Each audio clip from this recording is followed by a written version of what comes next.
Genghis Khan तारीख के पन्नों में दर्ज एक ऐसा नाम है जिससे शायद ही कोई नावाकिफ हो। उसके जुल्म और बहादुरी की कहानियां दुनिया भर में मशहूर हैं। उसकी फौजें जिस भी इलाके से गुजरती थीं, अपने पीछे बर्बादी की दास्तान छोड़ जाती थीं। कहने को तो वो मंगोल शासक था, लेकिन उसने अपनी तलवार के बल पर एशिया के एक बड़े हिस्से पर कब्जा कर लिया था। इतिहास में इतने बड़े हिस्से पर आज तक किसी ने कब्जा नहीं किया। दुनिया भर में जितने भी बड़े महाराजा, सुल्तान या बादशाह रहे, उनके मरने के बाद भी मकबरों की शक्ल में उनके निशान बाकी रहे। ये मकबरे शायद इसलिए बनाए गए क्योंकि वो चाहते थे कि लोग उन्हें हमेशा याद रखें। लेकिन हैरत की बात है कि चंगेज खान ने अपने लिए एक अजीब वसीयत की थी। वो नहीं चाहता था कि उसके मरने के बाद उसका कोई निशान बाकी रहे। लिहाजा उसने अपने सैनिकों को आदेश दिया कि उसके मरने के बाद उसे किसी गुमनाम जगह पर दफनाया जाए। वसीयत के मुताबिक ऐसा ही किया गया। सैनिकों ने उसे दफनाने के बाद उसकी कब्र पर करीब 1000 घोड़ों को दौड़ाकर जमीन को इस तरह से बराबर कर दिया ताकि कोई निशान बाकी ना रहे। मंगोलिया के रहने वाले चंगेज खान की मौत के बाद 8 सदियां बीत चुकी हैं। इसे लेकर तमाम मिशन चलाए गए, लेकिन उसकी कब्र का पता नहीं चला। नेशनल जियोग्राफिक ने तो सैटेलाइट के जरिए उसकी कब्र तलाशने की कोशिश की थी। इसे वैली ऑफ खान प्रोजेक्ट का नाम दिया गया। दिलचस्प बात है कि चंगेज खान की कब्र तलाशने में विदेशी लोगों की ही दिलचस्पी थी। मंगोलिया के लोग चंगेज खान की कब्र का पता लगाना नहीं चाहते। इसकी बड़ी वजह एक डर भी है। कहा जाता है कि अगर चंगेज खान की कब्र को खोदा गया तो दुनिया तबाह हो जाएगी। लोग इसकी मिसाल देख भी चुके थे, इसलिए भी उनके दिलों में वहम ने अपनी जगह पुख्ता कर रखी है। कहा जाता है कि 1941 में जब सोवियत संघ में 14वीं सदी के तुर्की मंगोलियाई शासक तैमूर लंग की कब्र को खोला गया तो नाजी सैनिकों ने सोवियत यूनियन को खदेड़ डाला था। इस तरह सोवियत संघ भी दूसरे विश्व युद्ध में शामिल हो गया था। इसीलिए वो नहीं चाहते थे कि चंगेज खान की कब्र को भी खोला जाए। कुछ जानकार इसे चंगेज खान के लिए मंगोलियाई लोगों का एहतराम मानते हैं। उनके मुताबिक चूंकि चंगेज खान खुद नहीं चाहता था कि उसे कोई याद रखे, लिहाजा लोग आज भी उसकी ख्वाहिश का सम्मान कर रहे हैं। मंगोलियाई लोग बहुत परंपरावादी रहे हैं। वो अपने बुजुर्गों का उनके गुजर जाने के बाद भी उसी तरह से आदर करते हैं जैसा उनके जीते जी करते थे।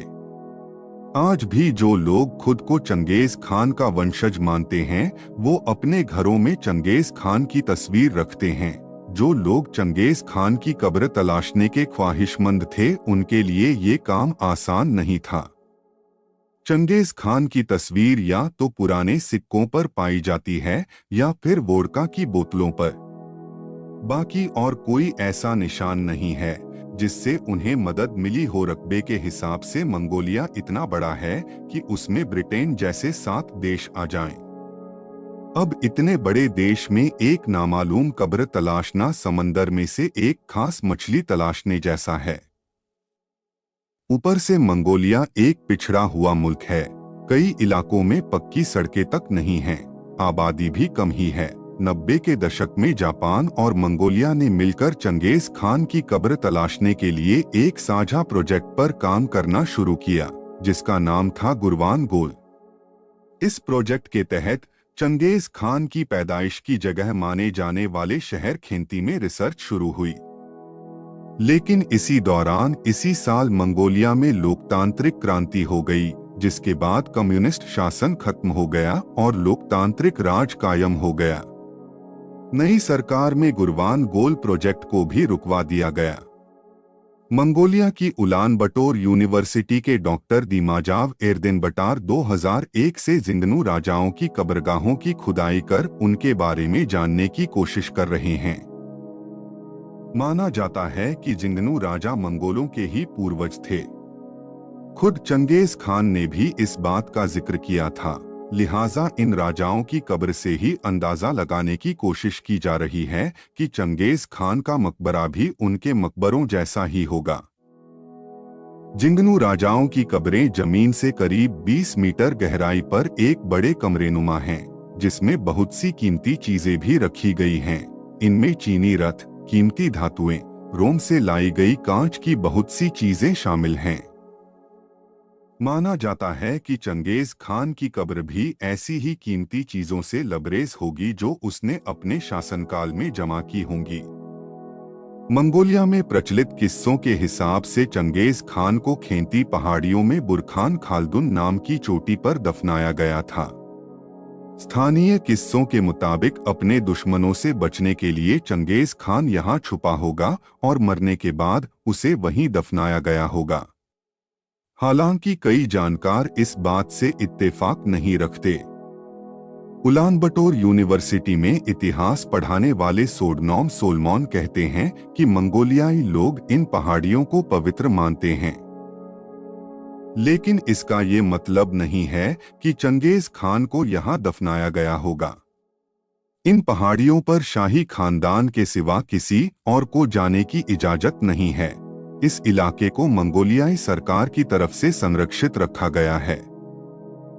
यूनेस्को ने भी इसे विश्व विरासत का दर्जा दिया है, लेकिन कोई भी रिसर्च आज तक ये नहीं बता पाई है कि वाकई में यही चंगेज खान की कब्र है।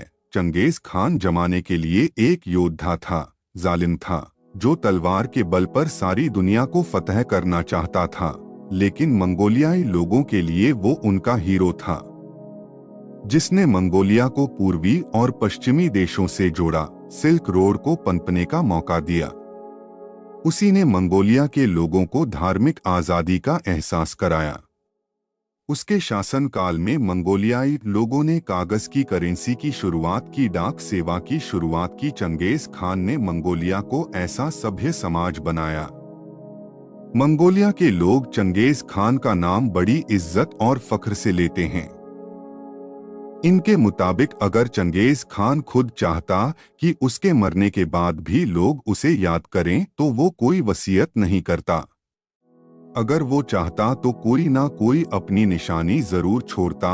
यही वजह है कि मंगोलियाई लोग नहीं चाहते कि अब उसकी कब्र की तलाश की जाए।